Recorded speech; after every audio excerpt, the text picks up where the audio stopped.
মাননীয় প্রধানমন্ত্রী, আশা করি ভালো আছেন।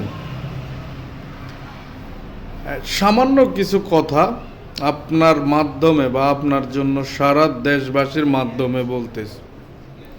আপনি এমন কিছু কাজ করছেন যেগুলো বাংলাদেশের এর আগে কোনো সরকার করে নাই বা চিন্তা করে নাই, এই জন্য আপনাকে ধন্যবাদ।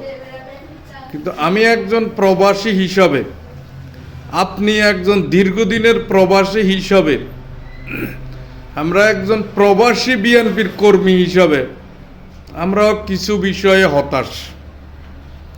ফ্যামিলি কার্ড দিয়েছেন ভালো কথা, কৃষি কার্ড দিয়েছেন ভালো কথা, খেলাধুলা যারা করে তাদেরকে দিয়েছেন কার্ড ভাতা, তাও ভালো কথা। ইমাম মুয়াজ্জিন পুরোহিত থেকে শুরু করে সকল ধর্মের যারা ধর্মগুরু আছে তাদেরকেও ভাতা দিয়েছেন, সবই ঠিক আছে। আপনার কাছে একটি প্রশ্ন, প্রবাসীদেরকে কি দিলেন? প্রবাসীদের জন্য কি করলেন? প্রবাসীদের জন্য আদৌ কোনো চিন্তা আছে কি না সেটা দৃশ্যমান এখন পর্যন্ত সংসদে একটা কথাও শুনি নাই। আর যাদেরকে প্রবাসী মন্ত্রী বানিয়েছেন এরা আদৌ বেঁচে আছে কিনা আমি বোধগম্য নয়। কিন্তু বিষয় হচ্ছে, আসলে আপনি একজন দীর্ঘদিনের প্রবাসী থাকার কারণে আপনার প্রতি আমাদের যে আকাঙ্ক্ষা বা ভরসা, তার প্রতিফলক আসলে আমরা 0% এখন পর্যন্ত দেখিনি। আপনার কাছে কিছু জিনিস খুব গুরুত্ব সহকারে বলবো। তার মধ্যে একটি হলো, সারা পৃথিবীতে যতগুলো এম্বাসি বা কনসুলেট সার্ভিস আছে, সকল এম্বাসি এবং কনসুলেট সার্ভিসগুলোতে আপনি সকল ধরনের রাষ্ট্রীয় দিবসের জাঁকজমক যে অনুষ্ঠান, খাওয়া পিনা, 5 স্টার হোটেলের অনুষ্ঠান, সকল কিছু বন্ধ করে দেন। কারণ এই অনুষ্ঠানগুলা জনগণের টাকা খরচ করে, জনগণের কষ্টের টাকা খরচ করে একটা পাত্রামি ছাড়া, লোক দেখানো ছাড়া, বা এখানে বিশাল আকারের একটা দুর্নীতিও হয়। হিসাব করে দেখবেন। আমার মনে হয় শুধুমাত্র জাতীয় দিবসগুলোতে কনসুলেট বা অ্যাম্বাসেডারে আপনাদের রাষ্ট্রপতি এবং প্রধানমন্ত্রীর যেই বাণীগুলো আছে এগুলা শুধু ওনারা ফেসবুকে রিলিজ করবেন, সোশ্যাল মিডিয়া রিলিজ করবেন, ওনারা ওনাদের ঘরোয়া কিছু অনুষ্ঠান করবেন। কিন্তু এত জাঁকজমক অনুষ্ঠান করা জনগণের টাকা অপচয় করার কোনো মানে হয় না।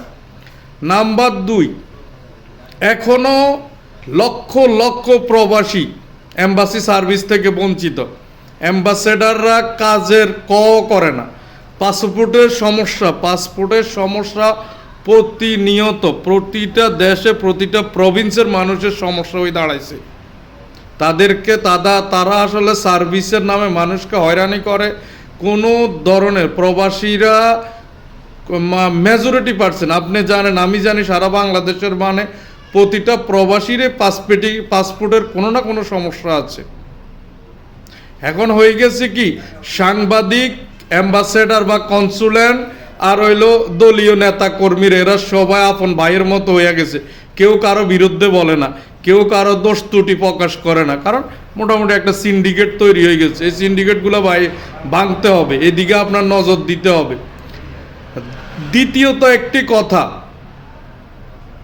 আমরা আমাদের প্রাণের নেতা শহীদ রাষ্ট্রপতি জিয়াউর রহমানকে অনেক সম্মান করি, শ্রদ্ধা করি।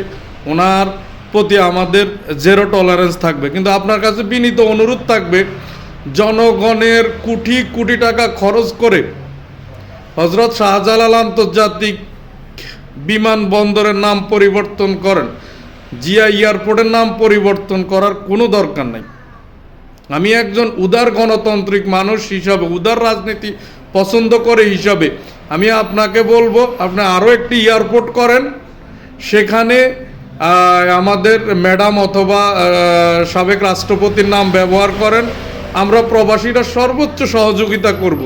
কিন্তু পুরান কোথায়ও কোনো প্রতিষ্ঠানের নাম পরিবর্তন করবেন না, বিনীত অনুরোধ থাকবে।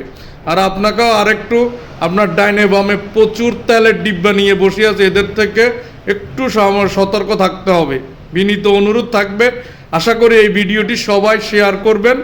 সত্য কথা বলার লোক খুব কমে আছে। অনেক লোকে কথা বলে না, চাকরি যাবে এই ভয়ে।